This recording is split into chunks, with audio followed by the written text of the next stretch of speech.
unas cuentas para el 2020 que hoy nos han presentado en esta Cámara marcan unas políticas de avance y progreso para nuestro medio rural, de lucha contra el declive demográfico.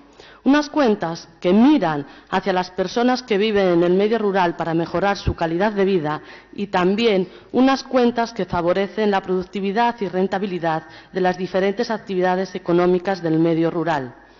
Estos presupuestos se reafirman en el compromiso del Gobierno del Principado de Asturias para cumplir con el consenso alcanzado por los diferentes grupos parlamentarios en esta Cámara, no solo sobre las condiciones de los trabajadores públicos, sino también sobre otros temas recientemente debatidos, como la senda del oso, como una importante partida, o la promoción agroalimentaria de alimentos del paraíso, que se incrementa la partida sustancialmente.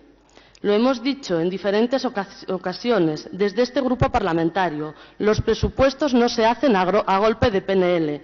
Es ahora el momento de debatir acerca de los presupuestos. Es el momento de conocer el detalle de cada cifra, de cada partida y qué hay detrás de cada cifra, de cada partida.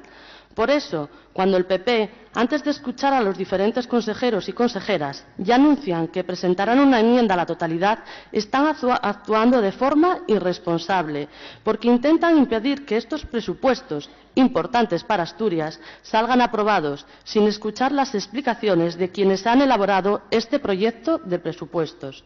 Pero fíjense, ustedes mismos, señorías del PP, cuando anuncian enmiendas parciales, se dan cuenta de que existen opciones posibles para que Asturias tenga presupuestos, para que Asturias mire al futuro, para que Asturias empiece el 2020 con unos presupuestos que son muy necesarios. Unos presupuestos elaborados desde un equipo de gobierno, conectado directamente con la realidad que viven los asturianos y las asturianas. Estos presupuestos responden a la nueva etapa política que se ha abierto en Asturias desde las elecciones del pasado 26 de mayo.